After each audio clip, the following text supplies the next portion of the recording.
The Oklahoma City Thunder have the case to be the best drafting team in the NBA when you look at NBA redrafts, specifically in 2022, how J. Will has added to that equation on today's show.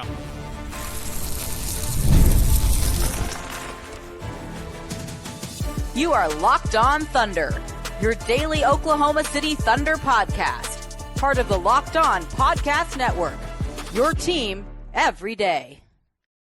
Let's get it going on the Locked On Thunder podcast, on the Locked On Podcast Network, your teams every day. I am your host, media member, and beat writer for Thunder on SI, Rylan Stiles. Follow me on Twitter at Rylan_Stiles. Follow the show on Twitter at LOThunderPod.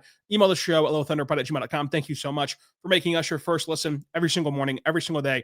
Here for you. You everydayers make this show go, and we appreciate you. Today's show is brought to you by FanDuel. Right now, new customers can bet just $5, and if your bet wins, you get $300 in bonus bets to use across the app. Go download the app today. We're answering your mailbag questions today. Anything from a hot take that you have to a question about the team or the NBA, anything in between. We're going to dive into all of that, and one of them is including the 2022 redraft, which we know at the top how good that looks for Oklahoma City. But what about J. Will and how he's coming around into this equation, all on today's show following what was a disastrous football weekend for me. Just disastrous. And our first question from Bryson Aiken says, scale of 1 to pain, what are your thoughts on Tennessee football? Very painful way to lose this Saturday. I mean, it was just dreadful to have Max miss the kick, to head into overtime knowing you were going to lose. To be so close to breaking that streak against Georgia and then losing, it's been tough. I'll always have the Josh Dobbs Hail Mary, but it was a weird feeling because on one hand, heading into the season, you had already put that as a loss on the win-loss projections that we all do for our favorite teams, but then to be so close and actually be in that environment to try to win, it did suck. But Joey Aguilar proved a lot. Tennessee proved a lot. I think that they're going to be a strong team. The problem with Tennessee, this is not going to turn into Vols Corner. It might, honestly. It is September. But the problem with Tennessee, they're always due in the Josh Heupel era to lose to a team that they shouldn't lose to. They until they beat Florida in Gainesville, they're never going to. So even though Florida's terrible this year, I've marked that as a loss.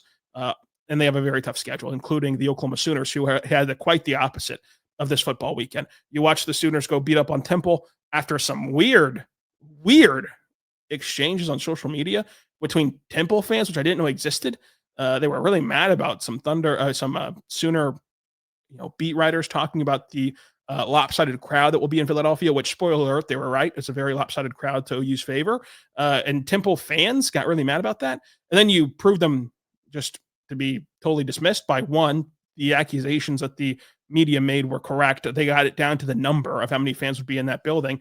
And then two, just mollywopped them. And then on Sunday Night Football, Billy Bowman picks off J.J. McCarthy. So that's another win. I mean, that's a OU man against a Michigan man. Once again, we saw the Sooners come out on top. So great football weekend for the state of Oklahoma because OSU didn't play. And so they couldn't disappoint you and they couldn't lose games. So it's just amazing for football in Oklahoma. Not so much amazing for football for me personally. But this is Locked On Thunder. We're going to talk about the Oklahoma City Thunder.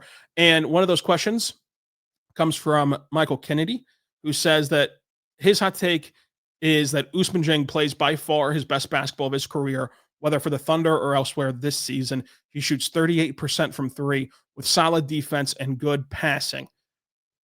Now, the skeptic in you would be laughing at this, saying, well, it's a low bar to clear for Ousmane Dieng to play the best basketball of his career. And that's fair. The problem would be, what's the pathway to minutes? And this is an interesting hot take to have because I like to judge hot takes with how likely they are to come true. And what's interesting about your parameters is either in Oklahoma City or elsewhere. What if he doesn't get minutes in Oklahoma City?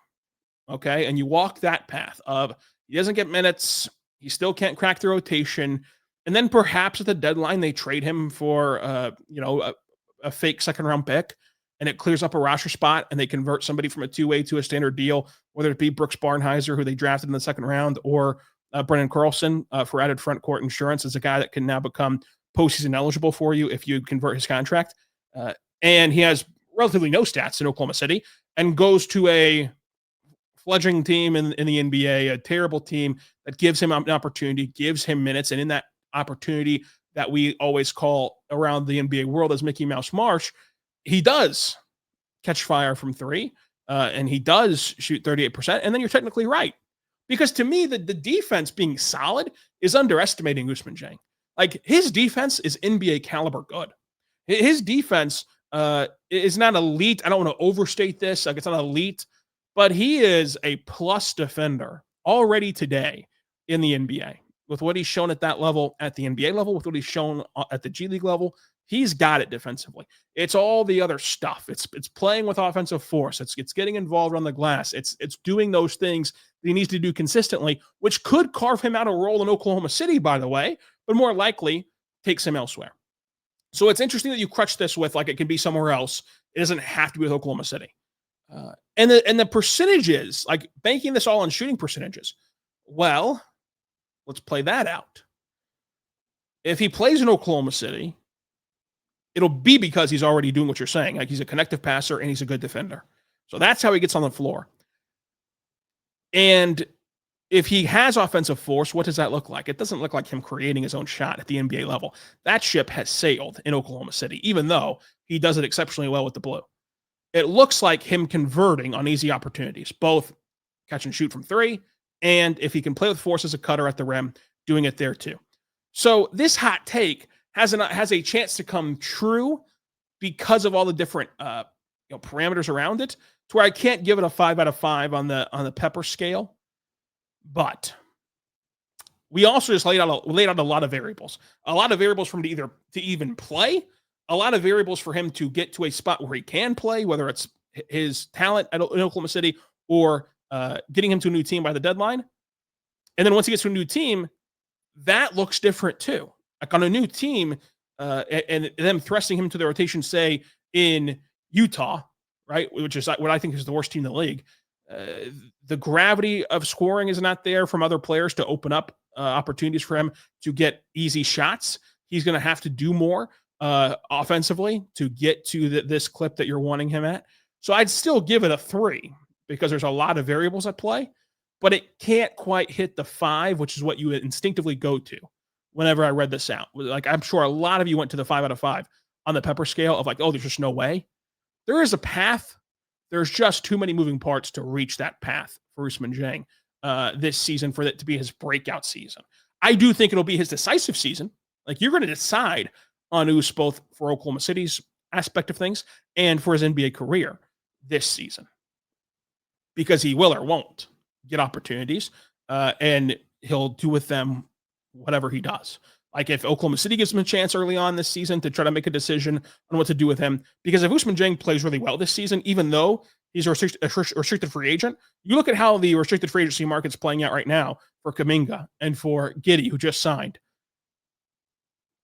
Whatever opportunities he gets in Oklahoma City, even if he plays well, will not be enough to net him a massive contract anywhere. So even though Oklahoma City has a lot of hoops to jump through financially, if he plays well and they throw him into the fire to start the season, he plays well, it kind of clicks for him as a guy who they knew was going to be a project, a guy who they knew was going to take time, and a guy who's still 21 years old. If it does click for him in that setting, they can get him back on a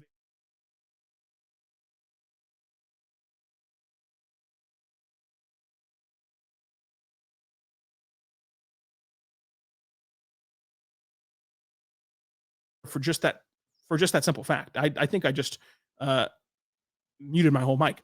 What I'm saying is, I could see Oklahoma City giving him chances early on in the season and allowing that to be an opportunity for him to prove his worth, because the RFA money is just not there in the NBA. If he proves his worth and proves he's a rotational player, you get him on a very cost-controlled contract this summer. And then from there, you parlay that into one facet of your team that's now back under club control for a very, very, very bargain contract if he can parlay this into future success. So is this going to be the breakout season for Us? In summary, I don't think so. But you know what? I don't hate taking the shot on that for Oklahoma City and for your hot take. Coming up, we're going to dive into the 2022 redraft and why this helps prove that the Thunder have the best drafters in the NBA. We're also going to dive into more of your hot takes and more of your mailbag questions, all coming up on today's Locked On Thunder. But first, I want to tell you right now, but good friends over at FanDuel. Go check out FanDuel today because FanDuel is incredible and football season is here. FanDuel makes sure that you're ready for kickoff, and they have these can't miss offers. Right now, new customers can bet just $5, and if your bet wins, you'll get $300 in bonus bets to use across the app. FanDuel is great. Make sure that if you're ready to play, you go download the FanDuel app today by visiting FanDuel.com to get started. That's FanDuel.com to place your first $5 bet. And if it wins, you get $300 in bonus bets. If you only care about the NBA, that's where a lot of you fall into, and I don't blame you. You can bet on the NBA right this second, from regular season win total to awards to who will win the title to opening night. Oklahoma City, 6.5-point favorites opening night against Houston. You can also, though, bet on the NFL, where there's already lines out there for next week. For example, Thursday Night Football, you have Miami and Buffalo playing. Miami, 12.5-point underdogs, which is a massive line in the NFL. You can go check out today at FanDuel.com. Place your first $5 bet. If you win it, you get $300 in bonus bets. We're back on the Locked On Thunder podcast, on the Locked On Podcast Network, your teams every day, here talking about your mailbag questions. And let's talk about the 2022 NBA draft. And this question has been brought up by Gavin Miller. Where would J. Will go in a 2022 redraft? Chet and J-Dub obviously go in the top 3, but I haven't heard anyone discuss where J. Will would go. Really good question, and really great analysis of like redrafts in general. We kind of get this bright idea in the media and in podcasting spaces, especially to do these redrafts. And then we get to like 5 names. We're like, okay, yeah, this is kind of it. But when you look at the 2022 draft, the top is the top. It is concrete. It's J-Dub, it's Paolo, it's Chet, in whatever order that you so choose. And I wouldn't encourage Thunder fans to get too bogged down in the J-Dub Paolo argument. That's going to happen for the rest of their careers. It's been happening extensively on Twitter. It doesn't matter, though. It just doesn't. Like, you have a guy who is a number 2 option on a title team. You have a guy who scored 40 points in the finals. You have a guy who's an all-star, who's an all-NBA player, and who is continuing to ascend. And nobody's forcing you to take the other guy. Nobody's going to swap places. This isn't Freaky Friday. They're not going to all of a sudden say, you know what, Paolo, you got to go to Oklahoma City, and J-Dub, you got to go to Orlando, and let's see how you guys would do in each other's shoes. That's not a thing. It's not going to happen. It doesn't matter who's better. I think that honestly, the way to view it would be that each situation is conducive to the other party. Like, Oklahoma City is very conducive to what J-Dub does really well. Like they surround him with a lot of talent offensively to accentuate his offensive skill set, and his defensive level lifts up an all-time great defense and allows him to be a title contender and a champion team right now, and a chance to get back and do a back-to-back scenario here and win another title that Paolo couldn't do defensively for this Thunder team. And that you would have concerns about Paolo offensively playing alongside Shea with just their each skill sets. On the contrary, what would J-Dub look like as the number 1 option? We just won't know, because he's going to play next to Shea for a majority of his career, and want to see that, cross that bridge when you get there. But on the contrary, like, Paolo's game as a number 1 option without a MVP next to him, it helps Orlando very much, and it gets them to a place that they want to be. So this couldn't have worked out more perfectly for the 2 parties involved. And so, if you want to say Paolo's better, say Paolo's better. I think that J-Dub is a better player because of the all-around facets of what he's proven so far. I think that Paolo, though, still has a great ceiling, and we'll see where the chips are at here in 3, 4, 5 years down the road, who ends up being better. This is a big year, I think, for Paolo, given where the East is at as a conference, given where Orlando's at as a team, and the steps that they're trying to take. It hinges on Paolo. Just like last year, what did we talk about all season long last year? The Thunder's ability to win a championship hinges on, is J-Dub ready at this stage of his career to be a number 2 scoring option? Guess what? He was, with a torn ligament in his wrist. So I'll take that guy. I'll bank on that guy any day of the week. Don't really care what anyone in Orlando has to say about that. But it is the consensus top 3. If you want to keep Paolo at 1, keep Paolo at 1. But it's J-Dub, it's Chet in the top 3. And now that's where the Thunder have elevated their 12th pick into a top 3 pick. And so that's a huge win for them. Now, to be fair, Oklahoma City did take Ousmane Dieng, who would be completely out of this list if you're looking at a redraft for 2022. And that's where you get to the J-Will portion of things. So to elevate J-Will, you have to knock some guys down. Well, who can you wipe away that went in the first round of this draft? You can wipe away Oos. You can wipe away Johnny Davis. You can wipe away, to me, AJ Griffin, and to me, you can wipe away David Roddy. Obviously, like that's just clear cut. Wipe him away. Get him out of here. You can wipe away Patrick Baldwin Jr. You can wipe away Ty Washington. That opens up a lot of spots in that first round. And so you'd have to elevate Andrew Nembhard. He was the 31st pick. He was picked ahead of Jay Will in that second round. Clearly move him up. Caleb Houston, I would not say is better than Jay Will. Christian Koloko, I would not say is better than Jay Will. Max Christie, he's a guy that I would elevate, but so is Jay Will. And so, like, with all the names that you're stripping away, I would say that Jay Will is a first round guy in that draft. Now that we have the hindsight, because once you wipe away David Roddy and Marjon Beauchamp and Patrick Baldwin Jr. and Ty Washington, once you wipe away all those guys, like, it opens up a ton of spots for the Christies, for the Nembhards, for the Williams of that second round. And then the rest of that second round, you're looking at Jaden Hardy. You're looking at Kennedy Chandler. Like, Kennedy Chandler, like, he's a nothing burger in the sense of the NBA. Now, Diabite, the big man, he's a guy that you'd want to elevate. Ryan Rollins, Josh Minot, like, these are interesting names, but up and down the second round, it's really a 3-guy race to get elevated to that first round. And Jay Will is a part of that. Now, how far up the first round does he go? You would have to literally go line by line and decipher, like, okay, Paolo, Chet, J-Dub, then I'd still keep Jabari in there. I still have a lot of stock in Jay Ivey. Benedict Mathurin has been important. I think that Shaedon Sharpe's better than people give him credit for. I think that Dyson Daniels, of course, has elevated his status. And so you keep going down the list. How do you feel about Mark Williams? Whenever you look at his injury history, I still value him very highly. Okay, Agbaji, get him out of there. He's completely out of there. So that's another spot that you open up. So yes, Jay Will clearly elevates into a first-round pick. And what's interesting about this, though, is it kind of proves that whenever you take away your perception of these prospects heading into the draft, and you look at what happens just a couple years into their NBA careers, you're consistently elevating Oklahoma City guys. I think that that'll be the same way for once you get to the 2024 redraft, which is not going to happen yet. It's pretty silly to do one right now, although, of course, draft-specific shows and articles have to do that. But when you get to the point where it's like a universal thing to redraft the 24 draft, the Thunder will see their guys move up there as well.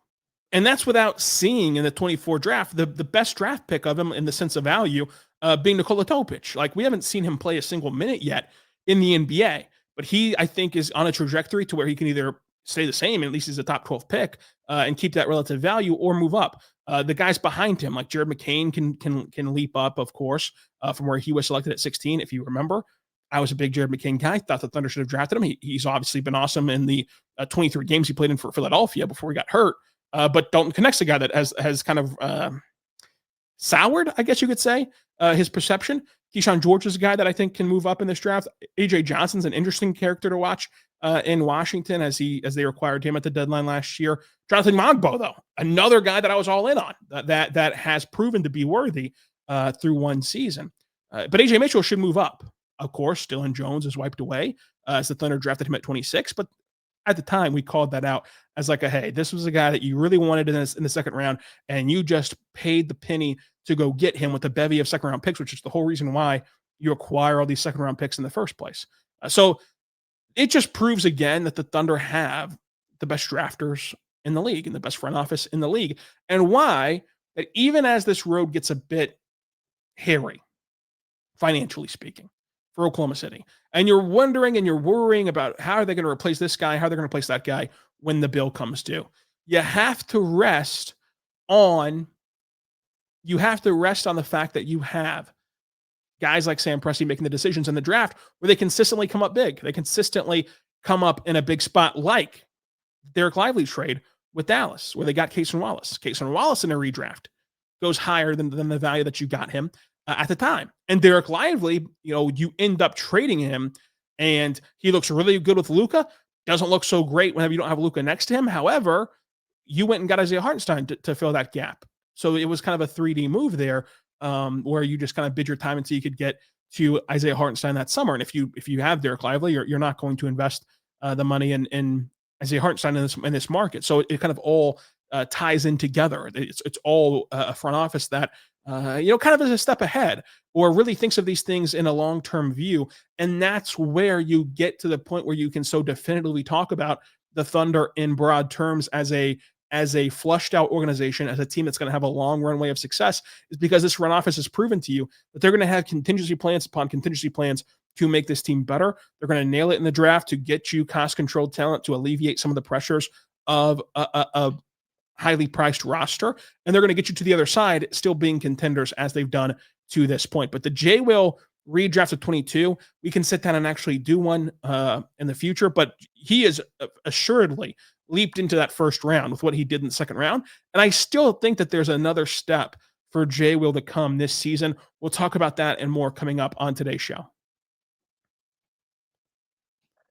But first, I want to tell you right now, my good friends over at 5 Hour Energy, go check out 5 Hour Energy today because caffeine just got a flavor upgrade. 5 Hour Energy shots delivered tasty caffeine in 17 bold flavors. Each 2-ounce shot packet of caffeine has the equivalent of a premium 12-ounce cup of coffee.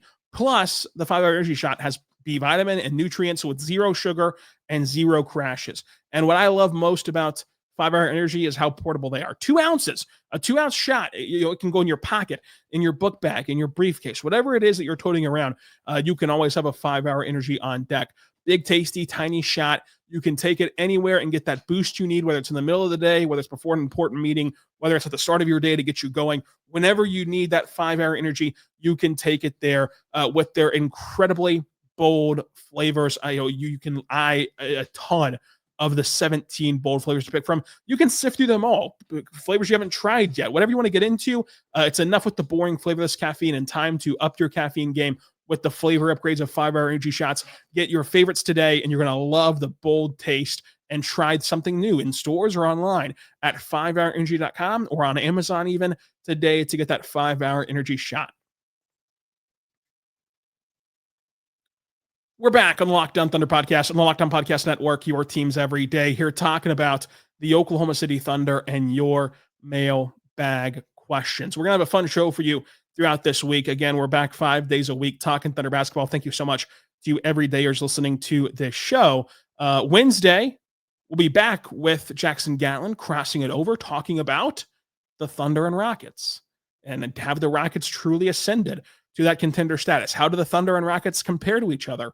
And how will this play out opening night and beyond in the Western Conference? On tomorrow's show, we're going to have Brendan Rabar come back on, and we're going to draft teams who we trust the most to win regular season games. And that'll be a very fun list to put together with Brendan Rabar. A lot of hijinks in store for them for that. And then, of course, at the end of the week, we'll have our usual, we'll have great guests. We'll have great topics to discuss. And who knows, by that point, maybe Pablo Torre has just blown this whole thing open again with yet another podcast about the Clippers cheating and salary cap circumvention. The stuff that Pablo is doing, you really need to go and listen to Pablo Torre finds out about the Clippers scandal with Kawhi. It is just impossible to believe that the NBA is not going to punish the Clippers very hard. And the only thing that Clippers fans are clinging on to is the fact that there's no smoking gun or no evidence. First of all, there is evidence. Pablo Torre presents it very well. But also, you don't need the evidence to be good enough to convict in the court of law. You need the evidence to be big enough and good enough to turn 29 owners against Ballmer and be like, hey, you got to punish this guy. Because Silver works for the owners, and the owners are not happy right now with what Kawhi is doing. And it's also a situation that is harmful to the NBA. Because if this situation goes unpunished, and if the Clippers, quote unquote, get away with it, with what they're doing, well, then guess what, folks?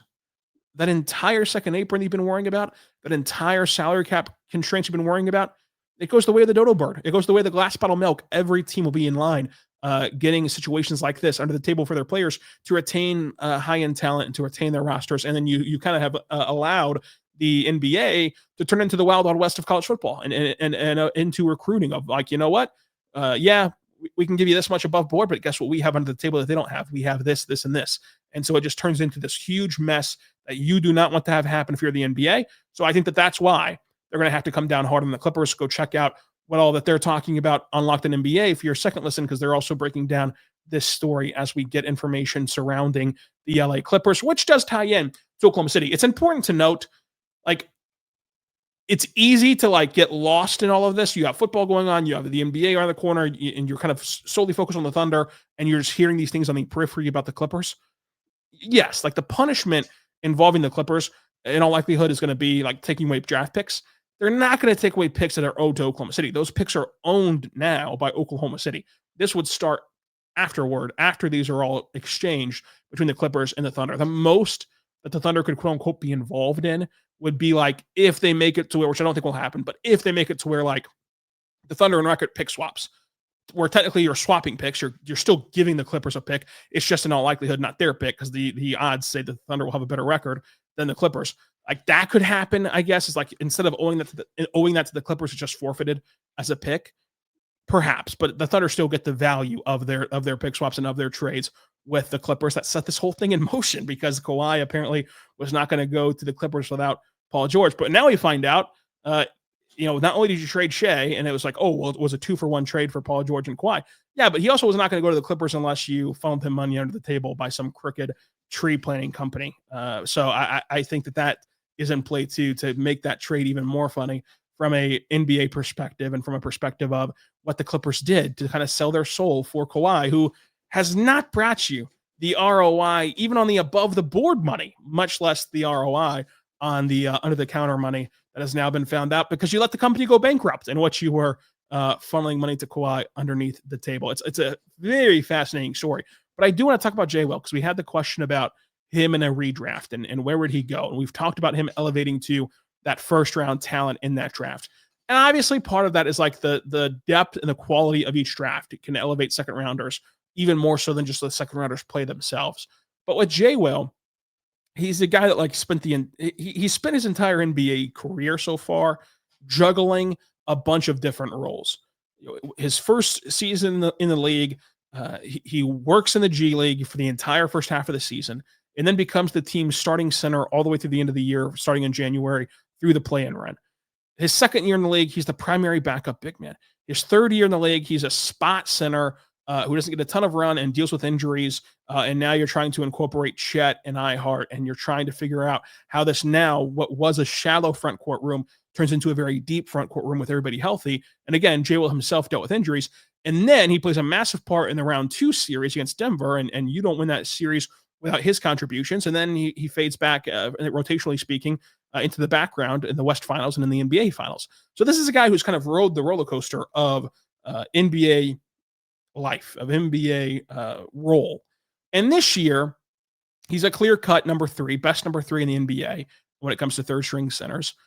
You're going to have a more defined season, knock on wood, if everything goes according to plan, of like Chet and iHeart starting, and you're gonna of course need to stagger them at some point throughout the first quarter. You're gonna of course play them an extended period of time at times to where Jay Will needs to play more minutes. And Jay Will, I think, can take a big step. He's got the long-term security on still a very favorable contract for Oklahoma City, but a secure contract for him specifically as an individual. And his three-point shooting, his playmaking can really allow the Thunder to function the way they want to function with iHeart. With what iHeart does, Jay Will does all of that offensively in the sense of high post creation, and then he also adds a 3-point shot. Now he's a tick below, many ticks below iHeart as a defender. However, Jay Will has improved defensively, and you do wonder, like, is there another leap for him? Because what's been very fascinating about Jay Will is that Sam Presti, Mark Daigneault, everybody will tell you, and you can see it with your own eyes, that he's gotten more athletic in the NBA than he was as a college prospect, than he was as a rookie. He's gotten more athletic, which is very, very hard to duplicate. How many times do you hear people, including on this show, you're scouting prospects, and you talk about athleticism, you talk about how that's not really a learned trait or a developed trait. For Jay Will, he did get more athletic in the NBA. Can he take another step on that side of things? Can he be more athletic from this point forward, or is that the big step for him? Where now he's just a really good drop coverage pick and roll center. He's more technically sound, honestly, defensively than he was coming into the league. Like coming into the league, it was charge or bust for him defensively. But now you're seeing the footwork enhance. You're seeing his ability to wall up at the rim and go vertical to challenge shots. Of course, he's not a massive shot blocker. He's not the rim deterrent that Chet is, or the rim deterrent that even iHeart is, but he's in the right positions to make life hard on his matchup at the rim, which is what sounds to be crazy in September, but you truly notice the difference throughout the season comparatively to where he was. And that as your third string center is a really big deal. And so you see where this thing can really come together if he gets more opportunity throughout the regular season and throughout this season in general. Now, don't get caught up in the games where he's averaging a triple double with no one around him, like you saw at the end of last season. Like that's a very lofty ceiling that he's not going to attain if he gets more opportunity. But what he can attain is he can be a really good 3-point shooter from the center position. He can be an excellent passer from the center position, and he can be a plus defender. And all of that, just as a front court depth piece, is really, really good for Oklahoma City and for this rotation. So we'll talk about more of the Thunder coming up this week. Of course, we have a loaded show for you 5 days a week. Subscribe wherever you get your podcast from, including on YouTube. And until next time, be good and be good to one another.